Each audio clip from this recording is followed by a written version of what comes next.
President Trump praises Pete Hegseth amid reports Mike Waltz leaving post at White House. Good evening and happy Workers' Day. This is News at 7 on Western Spring Television. My name is Damilola Raphael. The Nigeria Labour Congress today demanded the upward review of the retirement age for all categories of civil servants. The NLC President Joe Ajaero made this demand during the May Day celebration at the Eagle Square, Abuja. Mr. Ajaero emphasized the need to revise the retirement age of 65 years or 40 years of service currently enjoyed by teachers, health professionals, and judges to all public servants. Already, teachers under the employment of the government at all levels are enjoying the implementation of a new retirement age, an act signed into law by the former President Muhammadu Buhari. Meanwhile, the Minister of Labour and Employment, Muhammadu Megari Dingyadi, says the federal government recognizes and understands workers' sacrifices during trying times. Your courage, resilience, dignity, and faithfulness to this great nation. It is only proper and that we recognize and honor you for your numerous contributions in different sectors towards the political, economic, and social development of this nation.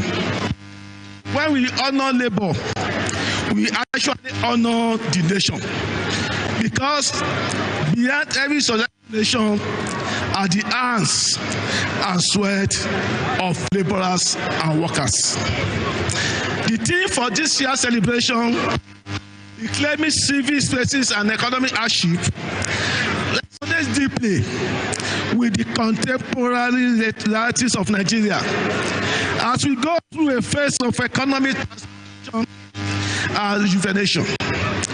We are all felt the weight of economic challenges pressing down on our soldiers as a result of reforms to address age-long economic mismanagement and misarticulation.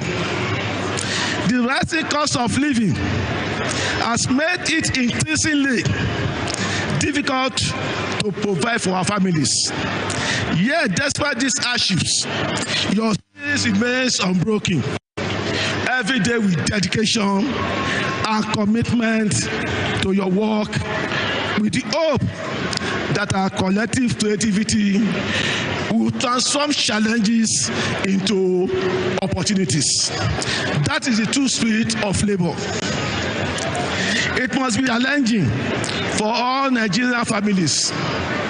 We have to begin to witness and appreciate. Meanwhile, President Bola Tinubu has reassured Nigerians that his administration would continue to prioritize workers' welfare, describing the country's labor force as the engine of the economy and the secret to nation's growth. In a brief message on his official X page to mark May 1, the president addressed everyone whose meaningful contributions have helped the development of homes, communities, and the nation. President Tinubu also promised that his administration will continue to prioritize workers' welfare. Similarly, the President of the Senate, Godswill Akpabio, acknowledged what he calls the invaluable contributions of the workers to Nigeria's growth and development.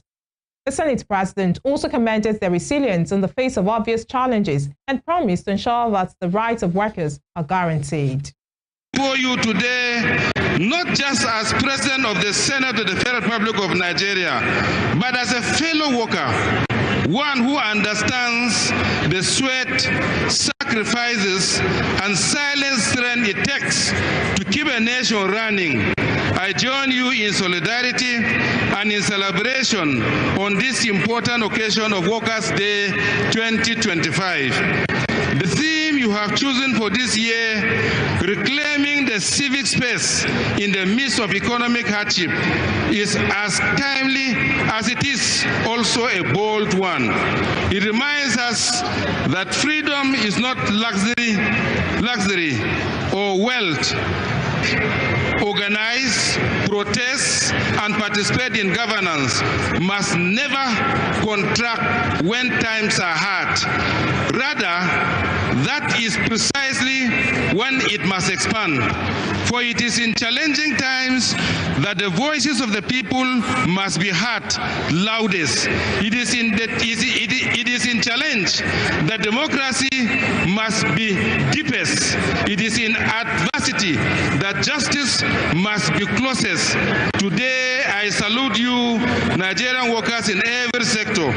The teachers who mold minds, the health workers who tend to the wounded, the farmers who till the soil, the engineers who build our roads and power our factories, the civil servants who maintain livelihood of government, the artisans and traders who keep the economy alive. You are all the unseen hands and the unshakable backbone of this country. You are not just part of the nation, you are the nation. History tells us that without labor, there is no freedom. Without your struggles from the colonial era through the independence movement to the modern day agitation for justice and fairness, democracy would be an empty shell. Similarly, the 2023 presidential candidate of the Labour Party, Peter Obi, and his People's Democratic Party counterpart, Atiku Abubakar, have celebrated Nigerian workers on the occasion of the Workers' Day. Obi, in his message this morning, said workers have shown their resilience and commitment to national growth despite the harsh economic realities.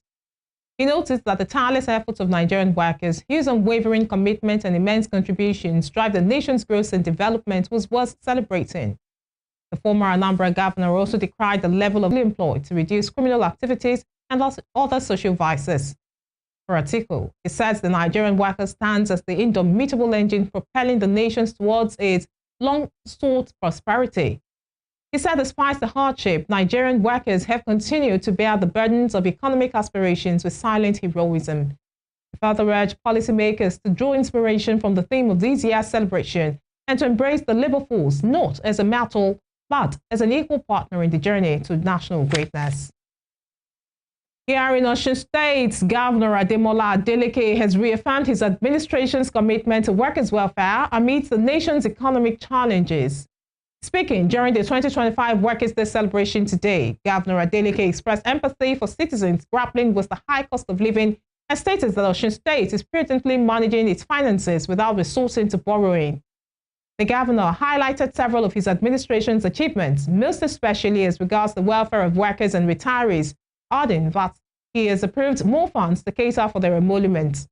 In his speech, Chairman of the Nigeria Labour Congress in Osun State, Comrade Christopher Arakwashopo, said the theme, reclaiming the civic space in the day.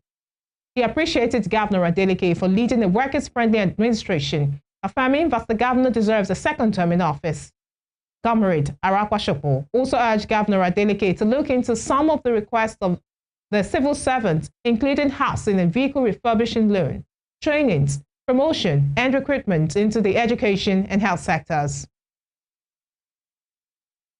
And still on the Workers' Day celebration, the 2025 Workers' Day celebration in Rivers State took a different turn as the Nigeria Labour Congress and the Trade Union Congress today held separate rallies at their respective secretariats, calling for the restoration of democratic governance and improved welfare for workers.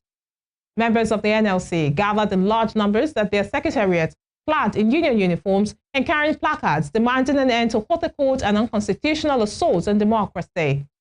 The Rivers State NLC chairman, Alex Agangwo, in his speech, restated the national body's condemnation of the removal of elected state officials, calling the action of an overreach of executive power.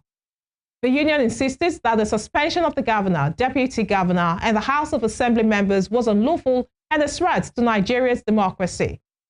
Similarly, at the TUC Secretariat, Rivers State Secretary Sunday Danagogo called for an end to emergency rule in the state, warning that such actions do not resolve crisis, but rather deepen them. In Edo State, Governor Monday Okwebolo has raised the minimum wage for workers from 70,000 naira to 75,000 naira in a bid to improve their living standard. The governor announced this today at the Samuel Ogbemudia Stadium in Benin City during appreciating Edo workers, expecting that the workers would in return pledge their renewed dedication to build the state.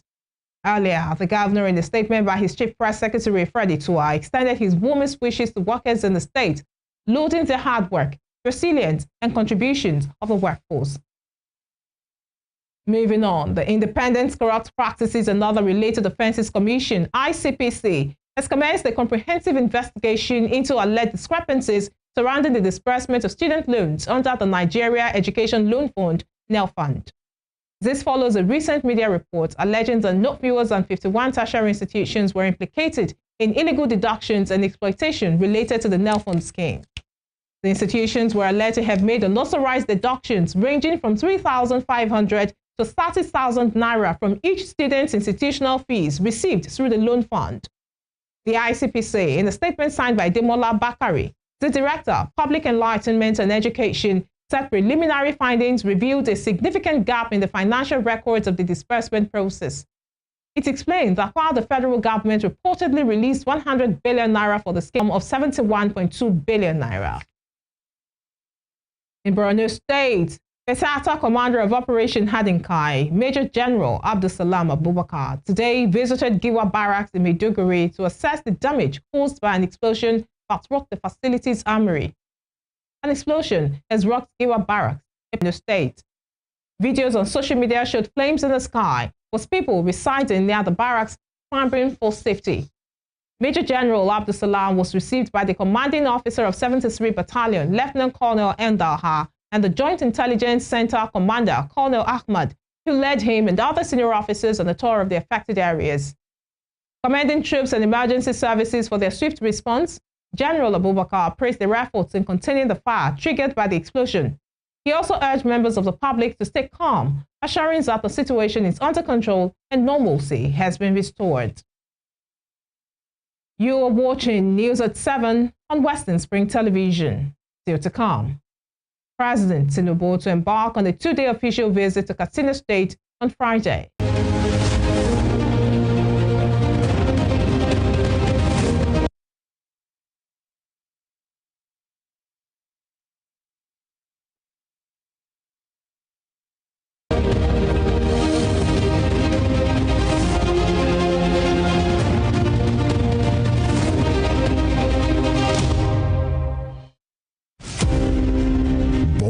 Jeremiah Oyeni Obafemi on March 6, 1909. Obafemi Awolowo was a prime architect of Nigeria's independence and most consummate advocate of free education and social welfare in Africa's most populous nation. Erudite politician, thinker and philosopher, Awo was fondly addressed by associates and political colleagues, brought him listed as leader of government business and the premier between 1955 and 1958. Obafemi Awolowo's premiership witnessed pioneering in multi-sectoral policy initiatives and execution. The Western region under his administration paraded several enviable records. First television station in Africa, first modern sports stadium in Nigeria, first agricultural settlement in Nigeria, first modern civil